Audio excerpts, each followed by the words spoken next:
Coucou tout le monde, j'espère que vous allez bien et aujourd'hui je suis ravie de vous retrouver dans cette vidéo. Tout simplement parce que je voulais déjà vous remercier pour les 1000 abonnés. C'est vrai qu'en 2 mois je m'attendais pas du tout à ce qu'on arrive à 1000 abonnés sur YouTube et moi ça me fait super plaisir de vous partager mes aventures ainsi que mes photos sur Instagram. Donc pour fêter ça entre guillemets, je me suis dit que ce serait sympa d'organiser une FAQ. J'ai donc organisé une FAQ sur Instagram et je vous ai mis un petit truc pour que vous me posiez des questions. Vous avez été énormément à me poser plein de questions et vraiment toutes sortes de questions. J'en ai sélectionné 30. Donc la première partie de la FAQ, ce sera des questions sur mes animaux. La deuxième, ce sera sur moi. Et la troisième partie de cette FAQ, ce sera sur tout ce qui touche aux réseaux sociaux, à YouTube, Instagram, ainsi que le montage. Avant que la vidéo ne commence, n'hésitez pas à me rejoindre sur Instagram, je vous mets juste ici. Comme ça, vous pourrez vous aussi participer à ces prochaines vidéos ou me poser des questions. Et je vous mets également mon compte YouTube, mon compte Snapchat juste ici pour me rejoindre. Sur ce, je vous laisse avec la suite de la vidéo.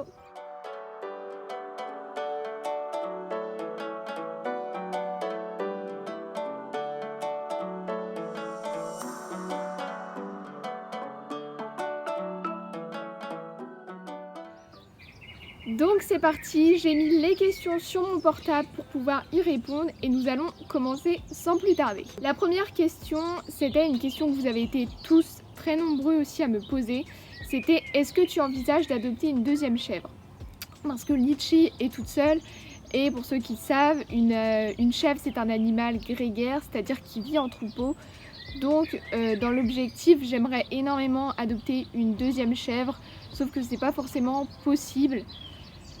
C'est pas forcément possible et c'est un peu plus compliqué que ça. Voilà pour la première question. La deuxième question dépendait justement de cette question-là aussi, puisque c'était: si tu adoptes une deuxième chèvre, ce serait un bouc ou une chèvre. Donc moi, je pense que j'adopterais plus facilement une chèvre qu'un bouc. Après, je ne sais pas, mais une chèvre, ouais. Je dirais plutôt une chèvre. La troisième question, c'était: est-ce que Litchi était sauvage à son arrivée? Donc non, Litchi n'était pas sauvage à son arrivée. Elle était perdue au début quand elle est arrivée, ce qui est normal, elle avait changé de maison. Elle était perdue, mais elle n'était pas sauvage, donc j'ai pas eu de soucis à la domestiquer et ça s'est fait naturellement. La prochaine question, c'est: avec qui ou avec lequel de mes animaux j'ai le plus d'affinité? Donc j'y ai déjà réfléchi et je pense que même si j'ai de l'affinité avec tous mes animaux, je pense que le lien le plus fort que j'ai, c'est avec Litchi ainsi que Maradentro. Je dirais que c'est ces deux-là. Mais après, j'ai quand même du lien avec les autres aussi. Est-ce que d'autres animaux sont en projet? Est-ce que j'ai le projet d'avoir d'autres animaux? La question est non pour l'instant, puisque je pense que j'ai déjà assez d'animaux. Sauf si il y a une chèvre ou quoi que ce soit, mais ça m'étonnerait. Donc non, pas de projet d'autres animaux pour le moment. Est-ce que Happy connaît des tours? Donc oui, Happy connaît 2 tours, on va aller loin avec ça. Non mais plus sérieusement, Happy connaît des tours, elle connaît assis, couché. On adore. Mais non, quand j'étais plus jeune, je la faisais faire de l'agility. Maintenant, elle en fait moins, mais en tant que tour, non, je lui ai vraiment pas appris grand-chose. Est-ce que mes animaux s'entendent tous bien? Alors pour répondre à cette question, je dirais que oui. Quand même, il y a quand même une bonne entente. Le chien s'entend bien avec le chat, enfin Willy et Happy s'entendent bien. Willy, Litchi, ça va à peu près. Franchement, on va pas dire qu'il y a des désaccords, mais vraiment tout le monde s'entend à peu près bien, donc c'est super bien. La prochaine question était: quel est le prix pour tous ces animaux? Donc par le prix j'entends le budget, je pense par mois voire par an. C'est vrai que je n'ai pas calculé. Après ça revient pas à très... Je sais pas, il faudrait que je calcule un jour. Mais le foin pour Litchi, à manger pour les poules, Willy à manger, après il y a les dépenses autres que ça, mais je dirais que en tout ça va, globalement ça va. La question est cette fois-ci: pourquoi tous ces animaux? Alors là, je vous avoue que pourquoi tous ces animaux, au début j'ai eu un chien, parce que j'ai toujours eu un chien depuis que je suis toute petite. Après c'était un chat, et ça s'est fait naturellement, donc pourquoi? Je pense pas qu'il y ait forcément une raison pour tous ces animaux, mais Mais voilà, je dirais que c'est comme ça, il y a pas forcément de raison.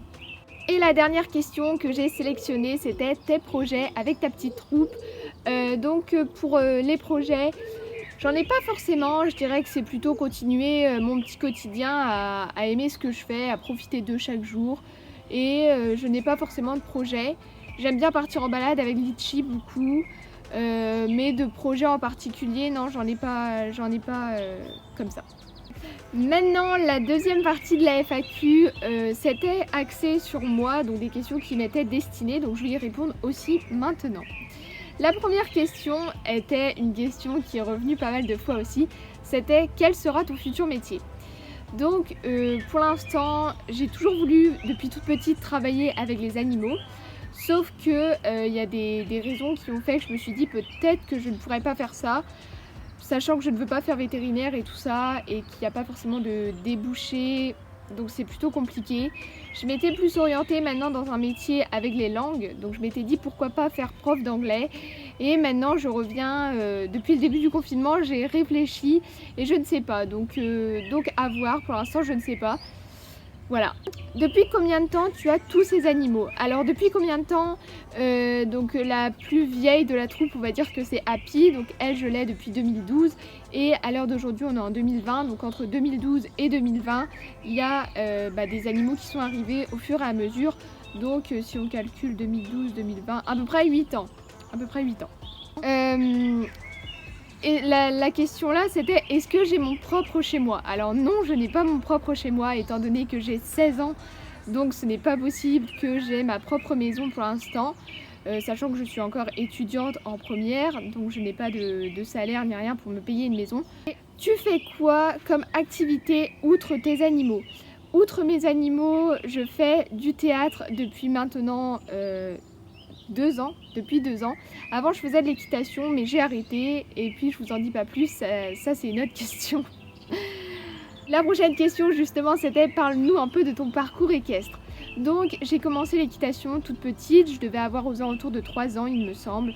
Et puis j'ai arrêté parce que ça coûtait quand même assez cher. J'ai repris au fur et à mesure et j'ai arrêté, j'ai repris, j'ai arrêté. Quand je suis rentrée en 4e, j'ai commencé l'équitation et là j'en ai fait pendant 2 ans ou 3 ans en club. Là j'ai progressé pas mal en équitation et puis maintenant il y a 2 ans j'ai arrêté l'équitation malgré que je m'occupe toujours de Maradentro, je fais du travail à pied, mais c'est vrai que j'aime beaucoup la relation homme-cheval mais pas forcément monter, donc voilà, j'ai arrêté pour ça et aussi parce que ça revenait à cher et je me suis lancée dans le théâtre à la place. Ce qui me plaît le plus avec mes animaux, alors ça je trouvais que c'était une bonne question. Ce qui me plaît le plus avec les animaux, avec les miens en tout cas, je pense que c'est vraiment le contact qu'on peut avoir avec eux, ainsi que l'évolution. Quand je travaille avec Litchi, j'aime beaucoup ça, quand je travaille avec Maradentro, c'est pareil. Je dirais que c'est vraiment le contact et le fait de les avoir au quotidien à mes côtés. Tu es en quelle classe et quel parcours tu suis? Alors pour l'instant je suis en première générale et je suis un parcours général au lycée, donc il n'y a pas forcément, je suis pas en pro ou en technologie, quoi que ce soit, je suis en général. Depuis quand et d'où vient ma passion pour les animaux? Alors faut savoir que j'ai toujours aimé les animaux depuis que je suis toute petite, j'ai eu mon premier chien à 2 ans, sachant qu'on avait déjà des chiens à la maison quand je suis née. J'ai toujours eu un contact avec les animaux et je dirais que je sais pas vraiment d'où ça vient, mais j'ai toujours aimé ça et j'en ai toujours eu besoin. D'où le fait que j'ai beaucoup d'animaux aujourd'hui et que j'ai toujours grandi parmi eux et avec eux. Cette question, j'ai déjà répondu sans faire exprès, c'était à quel âge j'ai eu mon premier animal. Donc mon premier animal c'était un chien. Je l'ai eu à 2 ans, elle s'appelait Adi. Et autrement, quand je suis née, il y avait déjà des animaux à la maison, il y avait déjà des chiens. Donc voilà. La dernière question, l'avant-dernière, excusez-moi, c'était comment je fais pour m'organiser entre les animaux et le lycée.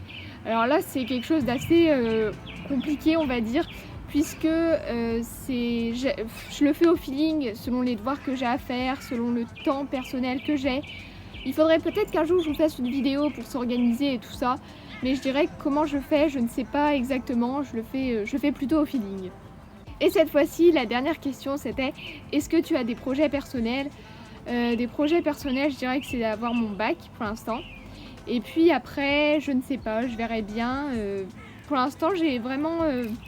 non, j'ai pas vraiment de projet personnel à part avoir mon bac pour l'instant. Donc voilà, la partie qui traitait de moi est terminée. Donc maintenant on va parler plus YouTube, Instagram, réseaux sociaux, etc. Donc je trouvais que c'était aussi important d'en parler parce que vous avez été beaucoup de personnes à me poser des questions et surtout des questions qui reviennent. Donc je vous laisse découvrir les questions. La première c'était pourquoi tu t'es créé un compte YouTube?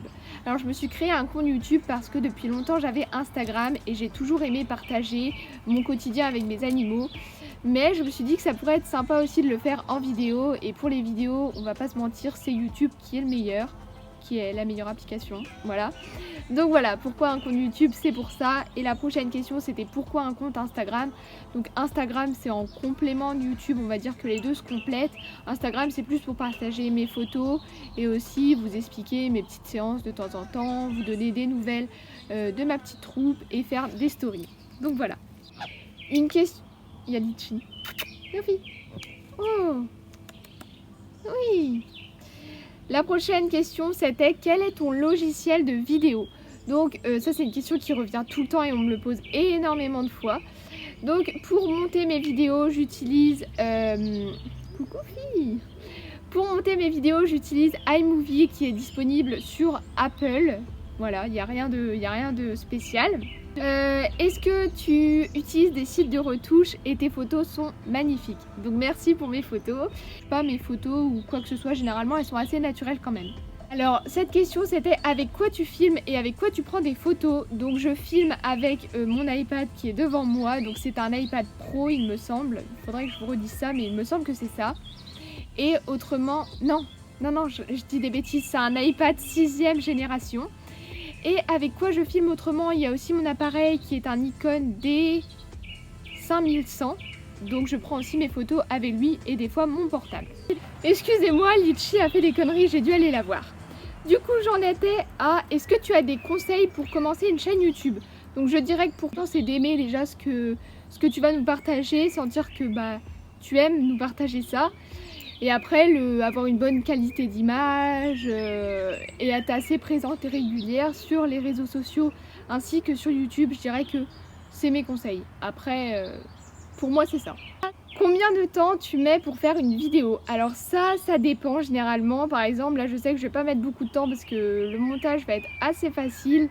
Mais à peu près, je dirais approximativement qu'il me faut, selon la vidéo que je fais, on va dire grosso modo 1 heure à filmer et j'ai généralement 1 heure voire 1 heure et demie de montage, donc en gros 2 heures à 2 heures et demie pour monter ainsi que filmer la vidéo.